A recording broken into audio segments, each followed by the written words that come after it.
La pequeña bodega sin vinos de Radio del Plata, esto es en Gorriti, 5963 Gillespie, no me deja mentir. No, sí, el galponcito está hoy... Sí, está un poco frescoblea. Está un poco fresco, ¿eh? Un poco de calor humano necesita. Sí, y hay gente acurrucándose entre desconocidos ahí. Bien. Hablaremos hoy de sectas de la Edad Media.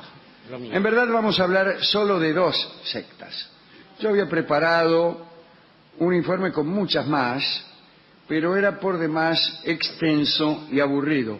Bien. En cambio ahora será corto y aburrido. Empezaremos por los flagelantes. Bien. Se trataba en principio de fanáticos religiosos europeos surgidos en el siglo XVIII que postulaban la inminencia de la ira de Dios en general, ¿no? Como rito religioso se autoinfligían azotes. Ajá. Se surtían con un látigo, ¿no? Esto de creer que la ira de Dios es inminente y que los tiempos están por terminar es común en casi todo el extremismo religioso. ¿Por qué? Porque conviene pensar que Dios se enoja y que se enoja ahora. Si uno dijera, Dios se va a enojar, pero no ahora, claro. Bueno, el pecador tendría tiempo para seguir haciendo de las suyas, mientras Dios no se enojara. Por eso la gente cree en Dios y no en la astronomía o los fenómenos que pasan 30.000 años. En cambio, mucho más eficaz es decir, Dios ya está enojado. Ahí está. Bueno, de todos modos tampoco parece surtir mucho efecto. Este movimiento, digo, el de los flagelantes, apareció en la ciudad de Perugia en el año 1260, pero después se extendió por toda Europa. Se postulaban en total disidencia ante el cristianismo tradicional, defendían la intransigencia de una fe sin condiciones frente a una iglesia que ellos presentaban como corrupta. Sí. Entonces, la práctica sistemática de la flagelación tenía un doble sentido. Por un lado, iba encaminada a redimir los pecados del mortal mediante la penitencia. Claro. Pero también ofrecía al flagelante la oportunidad de revivir la pasión y el sufrimiento de Cristo y de convertirse en Él de algún modo. Ahora, lo que sí es que los flagelantes aterrorizaban a su entorno. Por donde quiera que pasaban, arrastraban un cortijo sangriento de dolores y horrores. Hablaban de una misteriosa carta celeste que había descendido en forma milagrosa al altar del Santo Sepulcro en Jerusalén, en la cual Dios expresaba su ira contra el hombre, así como su voluntad de extender las penitencias. A mí me parece que era al revés, ¿no? Claro, Jerusalén, 10 de agosto de 1700 no sé cuánto. De mi consideración. De mi consideración. Por la presente expreso mi ira contra el hombre, así como también mi voluntad de extender las penitencias. Firmado Dios. Su seguro servidor. Parece que en Perugia el número de miembros de los flagelantes ascendía a 10.000, bastantes. En un principio los flagelantes eran reconocidos por su piedad, pero a medida que iba pasando el tiempo y paseando el tiempo, iban agregando algunos elementos indeseables. Por ahí se les daba por atacar a los judíos en pueblos de Alemania. La iglesia estaba siempre atenta, ¿no? Porque cada tanto se enojaban los flagelantes en una especie de ataque de ira y salían por ahí a moler a palos a cualquiera, lo cual pensaban que redimía al apaleado. Ah, qué bien, claro. Como ahora. Ahora bien, si yo no leo mal, acá dice que han surgido en el siglo XVIII. Yo creo que no. No, claro que no. De ningún modo, que eran muy anteriores, como consta la mención de la peste bubónica. Bueno. La peste bubónica llegó en 1300 y pico. Claro, sí, y arrasó con la mitad de la población. Cuando llegó la peste bubónica, dice aquí, murió 1/3 de la población. Claro. Ante semejante caos, los flagelantes vieron fortalecida su fe. No pensaban que era una epidemia, sino un castigo divino. Y bueno, ¿qué hace usted si ve la peste bubónica? Dice, ahora sí creo. Claro. Bueno, parece que en Italia había también violentos terremotos, además de la peste, los cuales acrecentaban la fe de estos tipos, ¿no? Que estaban convencidos de que el fin del mundo llegaría rápidamente. Al mismo tiempo iban multiplicando los actos de rebelión contra la Iglesia oficial, contra la que hemos dicho que que estaba corrupta. Claro. Sí. También cada tanto se mandaban una persecución antisemita y también desarrollaban un mesianismo cada vez más claro. Y ahí fue cuando apareció en la localidad alemana de Turingia un hombre llamado Konrad Schmidt. Schmidt dirigía un grupo flagelante clandestino. Era un hombre, un intelectual podría decirse. Conocía a fondo la teología, el griego, el latín, conocía cientos de doctrinas esotéricas, era ducho en herejías y en discusiones teológicas, etc. Contrariamente a los flagelantes en general, que eran muy cuadrados. Muy cuadrados. Sí. Schmidt no tardó en confirmar que las profecías de Isaías que predecían el advenimiento de Cristo, de hecho, predecían su propio advenimiento, como que él era Cristo. Se sintió identificado, dirían ahora. Enseguida dijo, me proclamo nada menos que el Cristo. Y además se proclamó rey de Turingia, lo cual era casi nada comparado con la proclamación precedente. Entonces, desde 1348, ahí estamos, Turingia fue un auténtico feudo de la disidencia. Pero al año siguiente apareció el Papa Clemente VI, que no sé si será sexto, porque la persona que hizo esta copia tiene graves problemas con los números romanos. Por favor. Y con las letras castellanas. Bien. Vino el Papa Clemente y los declaró herejes a todos y comenzó a perseguirlos, que tanto ni que tanto. La elección de Turingia también tenía algún significado, ¿no? Hay una leyenda popular según la cual el emperador Federico II no está muerto, sino que está oculto en alguna parte, esperando vaya a saber qué palabra o qué orden para ponerse en movimiento, ¿no? ¿Y cómo había que hacer para adherirse a esta secta? Pues debía ser conducido hasta un altar en el que se encontraba el propio Schmidt, y allí el postulante debía confesar todas sus faltas. A continuación, Schmidt lo azotaba, le la daba, con una violencia feroz, él mismo. Así que incumpliste los mandamientos, toma. La justicia por mano propia, pero solo para él, claro. Claro. Las doctrinas de aquellos flagelantes eran curiosas. Viajaban en grupos organizados, unidos por votos que los alejaban de todo placer físico. Las lecturas y flagelaciones se llevaron a cabo por periodos de 33 días, en memorias de los 33 años que vivió Cristo, o quizá de los 33 orientales. Luego suspendían las flagelaciones por 10 días y volvían otra vez a empezar. Con el tiempo, Schmidt se puso cada vez más violento.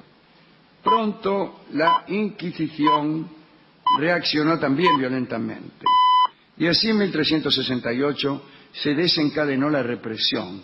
Se multiplicaron las ejecuciones, al final atraparon a Konrad y bueno, lo quemaron en Nordhausen. Ese movimiento, el de los flagelantes, quedó en el olvido durante casi un siglo. A comienzos del siglo XV revivió en muchos estados alemanes y en tiempos más recientes hubo flagelantes en Lisboa, en Colorado, en Nuevo México, y en Estados Unidos estaban las sectas llamadas Americanos Cristianos Nativos y los Hermanos Penitentes, que continuaron practicando la autoflagelación. Creo que hay todavía en Filipinas, me parece, hay un par de lugares donde quedan. En España todavía salen de vez en cuando los flagelantes de San Vicente de la Sontierra. Sí. La otra secta, ya que hemos elegido dos, es la de los bogomilos, que eran un poco menos violentos que los flagelantes. Eran miembros de una secta religiosa que surgió en el siglo X, en los Balcanes. Eran anteriores entonces a los flagelantes. Pero cercanos al milenio, esto sí. Claro. Su sede central estaba en Bulgaria y se propagó por muchos otros pueblos eslavos. El movimiento surgió de un intento por reformar la Iglesia Ortodoxa búlgara. Los bogomilos, cuyas doctrinas esenciales se atribuían a un sacerdote llamado Bogomil, sostenían que el primer hijo de Dios fue Satanael. Bueno, después Satanael se rebeló y creó como oposición al llamado Espíritu Universal original un mundo de problemas y de seres humanos. El Padre Supremo le otorgó a estos seres humanos el llamado Espíritu de la vida. Sin embargo, Satanael mantuvo esclavizado ese Espíritu de la vida hasta que un segundo hijo de Dios, Logos, dice aquí, ¿Es así?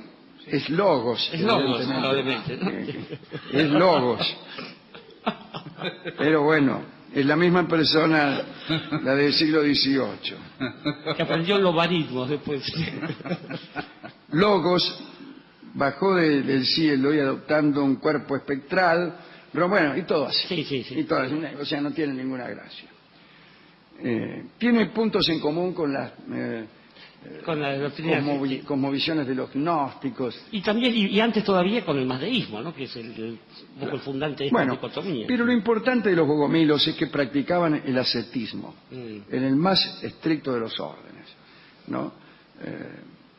Recuérdese, el ascetismo no quiere decir exactamente austeridad, sino práctica de austeridad, con el fin de alcanzar el más alto grado de espiritualidad, o intelectualidad, o conciencia.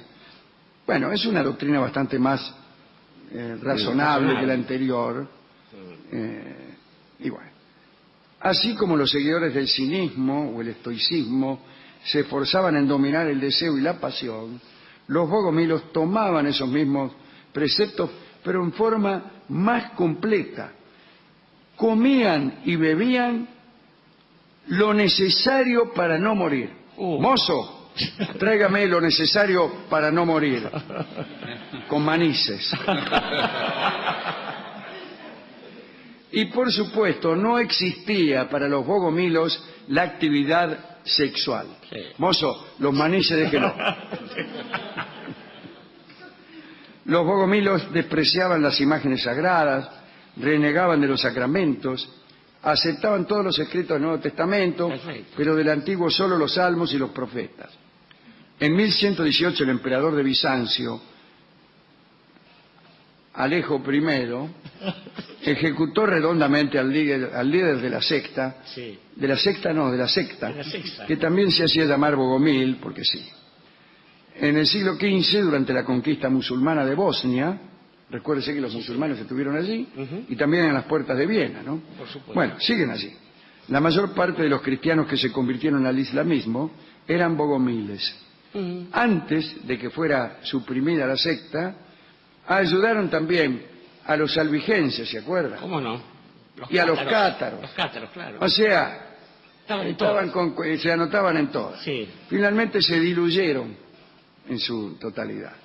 Y así, diluida, termina la secta de los bogomilos. La otra terminó a sangre y fuego, por más que cada tanto algún flagelante solitario e individual aparezca, ¿no? Estas son las dos sectas de las cuales queríamos hablar hoy, sin dejar de decir que en cierta época, en algunas regiones de Occidente, la discusión teológica apasionaba a las muchedumbres. Se dice que cuando uno llegaba a Alejandría o a Constantinopla, los conductores de carros tenían discusiones teológicas, así como ahora se discute aquí de fútbol, ¿no? Sí. Después vinieron los concilios, que son los que acotaron más firmemente las reglas de la fe. Pero antes se macaneaba mucho, ¿no? Y aparecía Arrio, y aparecía Mani. El arrianismo y todo eso. Sí, claro. Bueno. Digo, se macaneaba. Había una, me voy a citar una que siempre me impresionó, que es aquella que sostenía que cada hombre era dos hombres, el terrestre y el celeste, y que lo que le ocurría a uno en la tierra era el reverso de lo que le ocurría al otro tipo, al otro yo, que estaba en el cielo. De modo tal que para favorecer al otro yo del cielo, los de la tierra buscaban su peor destino, pero no solo de pobreza y miseria, sino también de maldad. Para ser bueno a mi doble del cielo debo ser malo, para hacerlo rico debo ser pobre, Para hacerlo limpio debo ser sucio y para hacerlo leal, traidor. Para hacerlo ascético, eso se imagina, claro. Claro. Así que se imagina lo que una secta como esta puede hacerle al mundo, ¿no? Sí. Bueno, ¿a quién le dedicamos esta charla? Estaba pensando, Alejandro, que ahora, hoy en día, los últimos relatos cercanos que he escuchado, bueno, ¿qué le digo? En Filipinas, creo que es donde hay todavía gente que no solo se autoflagela a lo largo de la Semana Santa, por ejemplo, sino que se crucifican, se hacen crucificar y qué sé yo. Y es curioso porque el resto de la Grey habla de la falta de razón. Usted mismo decía, esta doctrina parece más razonable. Allí donde hay una doctrina religiosa, lo mejor es que la razón no aparezca, porque corremos riesgo de empezar a desconfiar uno de otro, como le ha pasado a Occidente. Claro. Pero, además, en realidad todas estas cosas esconden esas esperanzas últimas que se saben que en el fondo están reñidas con toda forma de comprobación y de razón. Por ejemplo, Federico II va a volver de la tumba, y probablemente no. Los ingleses decían que el rey Arturo iba a salir de la tumba cuando estuviera en peligro. Bueno, tuvieron que usar la RAF contra los nazis porque el rey Arturo no se despertaba. Y en general, a uno le agarra esta sensación de decir, bueno, si lo hacemos, hagámoslo bien, por lo menos, ¿no? Digo, que se haga en serio. Fíjese que Munster y otros tipos de estos que hicieron esas sectas terminaban revolcándose con las muchachas de la ciudad, transgrediendo todo. Estos tipos que en Estados Unidos, un señor de 95 años, dijo que había recibido una revelación y que el fin del mundo era el 23 de junio del año pasado. No pasó nada, como todos sabemos. El tipo dijo que se había equivocado, pero le hizo vender a todos sus fieles todos los bienes y que dejaran de practicar cualquier cosa. Yo a los 95 años me estaría riendo toda la semana de la gente.